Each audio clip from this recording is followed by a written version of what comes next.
जैसा कि आपने पिछले चैप्टर्स में देखा, ये हम बात कर रहे हैं आज चैप्टर 5 क्लास 7 की history, tribes, nomads and settled communities के बारे में। तो पिछले चैप्टर्स में चैप्टर नंबर 2, 3 एंड 4 में आपने देखा कि कैसे राज्यों का उदय हुआ और कैसे पतन हो गया। Even as this was happening, जब ये भी हो रहा था तभी ये भी हो रहा था। क्या हो रहा था कि नई कलाएं आ रही थी, नए प्रोडक्शन एक्टिविटीज़ हो रही थी शहरों में और गांवों में। पूरी सेंचुरी, पूरी शताब्दी में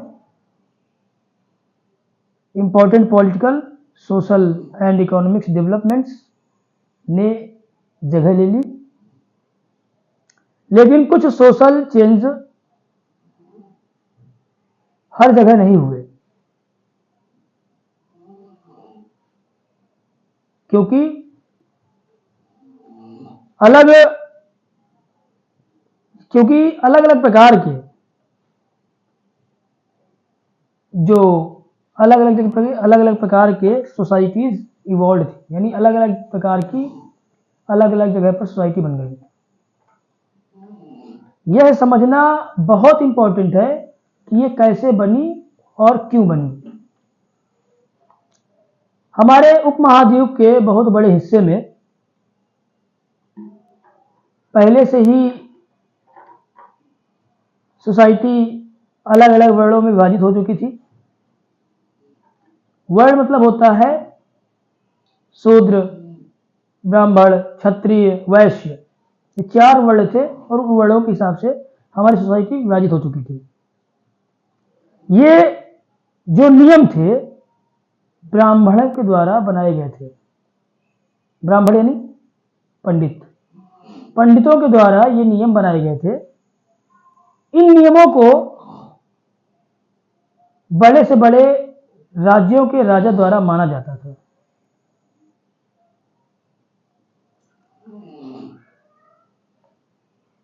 डिफरेंस इसका डिफरेंस ये हुआ कि अलग अलग जगह पर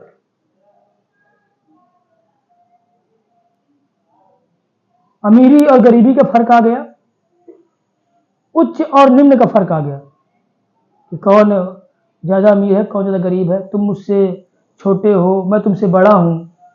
इन सब चीज़ों का मतलब फर्क आ गया। लोग इन सब चीज़ों की बात करके झगड़ा करने लग गए। दिल्ली सुल्तानत की अगर हम बात करें तो जो मुगल थे, दिल्ली सुल्तान और मुगल, इन लोगों में भी ये चीजें आगे चलती गई। अब हम बात कर रहे हैं ट्राइबल सोसाइटीज की। शहरों की तरफ छोड़ दो तो हम ट्राइबल सोसाइटी की बात कर लेते हैं कि यहां भी अलग अलग प्रकार की सोसाइटियों ने जन्म लिया। बहुत सारी सोसाइटी इस उपमहाद्वीप की ये न नियम मानती थी वर्णों वाले, और न रूल मानती, न तो रिचुअल्स मानती थी, परंपराएं मानती थी जो ब्राह्मणों के द्वारा बताए गए थे। वो अपने आप को बांट भी नहीं पाए थे कि चलिए हम बांट लेते हैं, आप अलग रहिए, हम अलग रहें। ये सब नहीं किया था उन लोगों ने। और इन सोसाइटियों को, इस प्रकार की सोसाइटियों को ही ट्राइब्स कहा जाता है। इन ट्राइब्स के बहुत सारे सदस्य एकजुट होकर के एकता के साथ और एक किनशिप का बॉन्ड बना के रहते थे। मैनी ट्राइब्स, बहुत सारी जनजातियां, बहुत सारे ट्राइबल पीपल अपना जीवन यापन खेती से ही करते थे। यानी खाना पीना, खान पान जो भी उनको चलता था वो खेती से चलता था। और कुछ उनमें से जो शिकार करके अपना पालन पोषण करते थे। और कुछ लोग अपने जो नेचुरल रिसोर्सेज था उनका सही तरीके से इस्तेमाल कर रहे थे। Some tribes were nomadic and moved from one place to another.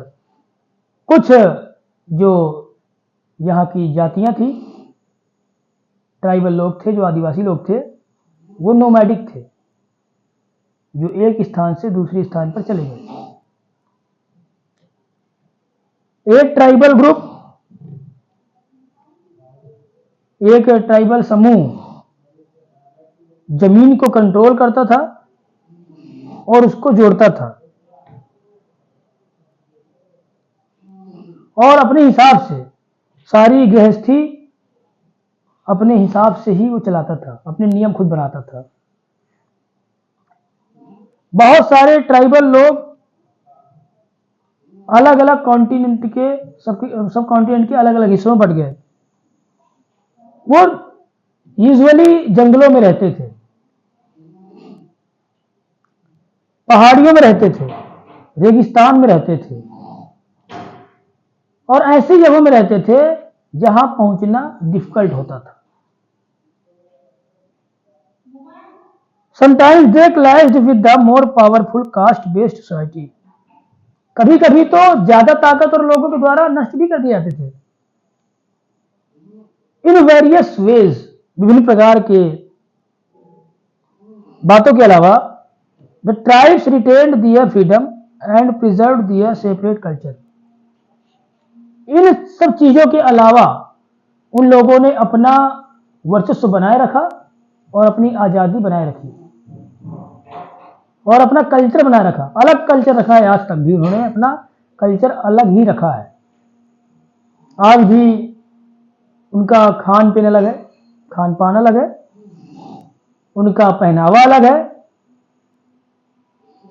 उनका नाच गान मनोरंजन के साधन उनके अलग है। लेकिन caste based and tribal societies also depend on each other for their diverse needs. लेकिन क्या करें, पेट पापी इतना है कि अपनी जरूरतों के लिए वो भी एक दूसरे पर निर्भर रहते हैं। ये सोसाइटियां भी निर्भर रहती हैं कास्ट बेस्ड पर। This relationship of conflict and dependence gradually caused both society to change. तो आज इतना ही, मिलते हैं कल सेम टाइम सेम जगह। Thank you.